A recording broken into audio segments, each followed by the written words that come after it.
Topic legal expert channel में फिर एक बार मैं आप लोगों का स्वागत करता हूं। साथियों, भारत सरकार के वित्त मंत्रालय से लोकसभा सांसद श्री महाबली सिंह, श्री राम शिरोमण वर्मा, जिन्हें सहारा इंडिया समूह के निवेशकों के भुगतान से संबंधित प्रश्न पूछा 12 दिसंबर 2022 को।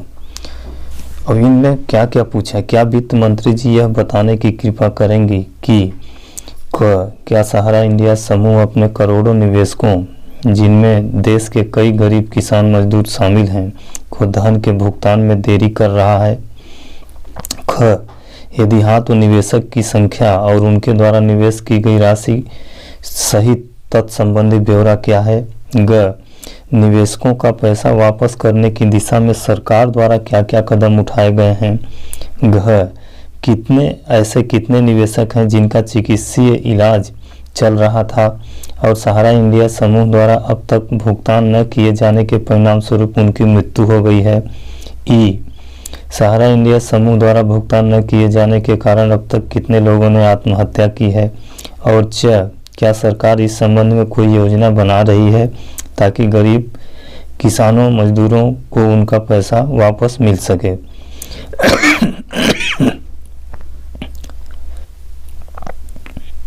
उत्तर: वित्त मंत्री श्रीमती निर्मला सीतारमण।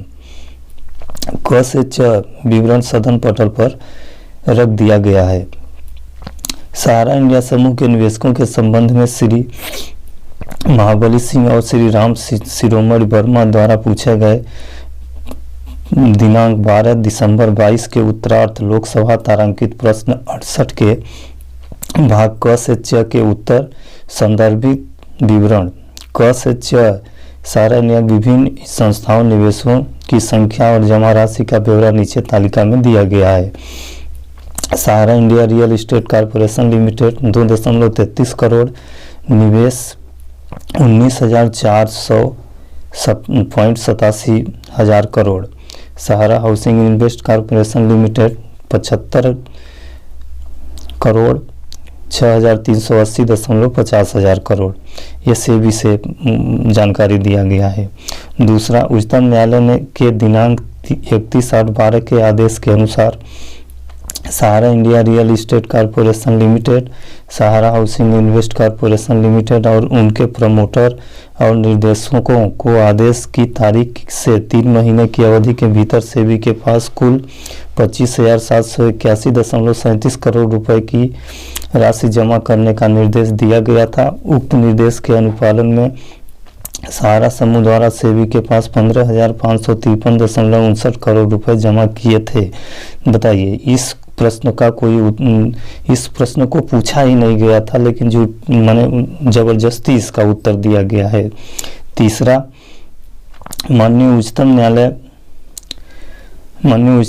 न्यायालय ने सेबी को यह निर्देश दिया था कि SIRICL और SHICL के बॉन्ड धारकों को धन वापसी के लिए HIRECL और SHICL द्वारा संबंधित दस्तावेज के प्रस्तुत करने और प्रस्तुत रिकॉर्डों की काउंटर जांच के बाद ब्याज के साथ राशि वापस करें। तदनुसार सेबी ने विभिन्न प्रेस विज्ञप्तियों और विज्ञापनों के माध्यम से धन संबंधी वापसी के लिए आवेदन आमंत्रित किए। उच्चतम न्यायालय द्वारा समय समय पर जारी निर्देशों, उच्चतम न्यायालय द्वारा नियुक्त न्यायमूर्ति VN अग्रवाल सेवानिवृत्ति द्वारा दी गई सलाह और प्राप्त आवेदनों के सत्यापन के आधार पर सेबी ने 17,526 पात्र बॉन्ड धारकों को कुल 138.07 करोड़ रुपए वापस कर दी है। सेबी ने इसके अतिरिक्त 21/12/21 को एक बातकालीन आवेदन फाइल किया है, जिसमें इस मामले में उच्चतम न्यायालय से आगे निर्देश मांगे गए हैं।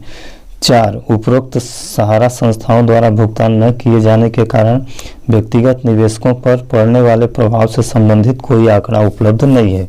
अब इसमें जो मेन प्रश्न पूछा गया था, उन प्रश्नों का उत्तर माननीय वित्त मंत्रालय के द्वारा नहीं दिया गया। इसमें मुख्य प्रश्न ये था 6 नंबर कि क्या इस संबंध में कोई योजना बना रही है? सरकार क्या इस संबंध में कोई योजना बना रही है ताकि गरीब किसान मजदूरों का पैसा वापस मिल सके? इसका कोई उत्तर नहीं दिया गया। बाकी हम मान सकते हैं कि इलाज के कारण कितने लोगों की मृत्यु हुई है आंकड़ा नहीं है, कितने लोग आत्महत्या किए आंकड़ा नहीं है, लेकिन इसकी जानकारी सरकार को देनी चाहिए कि कोई योजना बना रहे हैं कि नहीं बना रहे हैं। अच्छा, एक प्रश्न इसमें से और महत्वपूर्ण था, इसका भी उत्तर नहीं दिया गया। ये ख नंबर, ये ग नंबर, निवेशकों का पैसा वापस करने की दिशा में सरकार द्वारा क्या क्या कदम उठाए गए हैं। ग और च नंबर का उत्तर नहीं दिया गया। इसी तरह से एक प्रश्न और पहले लोकसभा में पूछा गया था, उसका भी उत्तर वित्त मंत्रालय के द्वारा नहीं दिया गया। यानी इतने सारे सांसद हो गए, ये सब प्रश्न उठा रहे हैं, लिखित में पूछ रहे हैं, लेकिन फिर भी इन प्रश्नों का उत्तर वित्त मंत्रालय के द्वारा नहीं दिया जा रहा है, जिससे साफ जाहिर होता है कि सरकार का मंशा भुगतान करने का नहीं है। अब एकमात्र विकल्प सुप्रीम कोर्ट है। सुप्रीम कोर्ट ही जो दिशा निर्देश देगा उसका पालन सरकार को करना बाध्यकारी होगा। जी, इसी के साथ मैं वीडियो समाप्त करता हूँ। कृपया चैनल लाइक सब्सक्राइब जरूर कर लें।